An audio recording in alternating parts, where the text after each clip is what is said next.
شب برات کے خاص 6 نفل پڑھنے کا طریقہ توجہ کے ساتھ سمجھ لیں۔ شب برات آنے سے پہلے خود بھی اس کو سیکھ لیں اور دوسروں کے ساتھ شیئر بھی کر لیں۔ 15 شعبان کی رات، شب برات کی جو رات ہوگی، جو وہ رات جب سٹارٹ ہوگی تو اس رات آپ نے مغرب کے بعد 6 نفل پڑھنے ہیں، 2 کر کے۔ پہلے 2 میں آپ نے نیت کرنی ہے کہ اے اللہ ان 2 نفلوں کی برکت سے مجھے درازی عمر بالخیر عطا فرما۔ اللہ اکبر کہہ کے نماز سٹارٹ کرنی ہے، سبحانک اللہ پڑھیں پہلی رکعت میں، پھر الحمدللہ، پھر اس کے بعد قل ہو اللہ پڑھ لیں 3 بار، رکوع سجدے کر کے 1 رکعت، اس کے بعد دوسری رکعت میں آپ الحمدللہ پڑھیں، اس کے بعد پھر 3 بار قل ہو اللہ پڑھ لیں، رکوع سجدے کر کے التحیات پہ بیٹھ جائیں، التحیات پڑھ کے درود پڑھ کے دعا پڑھ کے سلام پھر کے 2 نفل پورے کریں، اور اس کے بعد پھر آپ نے 21 بار قل ہو اللہ پڑھنی ہے، یا پھر 1 دفعہ سورہ یاسین پڑھ لیں۔ اس کے بعد پھر آپ نے 2 رکعتوں کے لیے کھڑے ہونا ہے، اس میں آپ نے نیت یہ کرنی ہے کہ اے اللہ ان 2 نفلوں کی برکت سے میری بلاؤں سے حفاظت فرما۔ اس کے بعد آپ نے اسی طرح سیم جس طرح پہلے میں نے بتایا 2 نفل پڑھنے ہیں، سیم اسی طریقے کے مطابق۔ پھر یہ 2 پڑھنے کے بعد آپ نے پھر 21 دفعہ قل ہو اللہ پڑھ لینی ہے، یا پھر 1 دفعہ سورہ یاسین پڑھ لینی۔ اس کے بعد پھر آپ نے 2 اور پڑھنے کے لیے کھڑے ہونا ہے،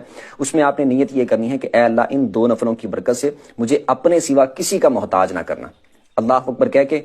2 نفلوں کو سٹارٹ کرنے، سیم اسی طریقے کے مطابق آپ نے 2 نفل پڑھنے ہیں۔ یہ مکمل کرنے کے بعد پھر آپ نے التحیات پہ بیٹھ جانا ہے، مطلب کہ یہ مکمل کر لیا تو اسی حالت میں بیٹھے بیٹھے پھر آپ اس کے بعد قل ہو اللہ پڑھ لیں، یا پھر 21 دفعہ قل ہو اللہ، یا پھر سورہ یاسین پڑھ لیں۔ اس کے بعد اللہ کی بارگاہ میں دعا کریں، انشاءاللہ کی فضل سے بڑی برکت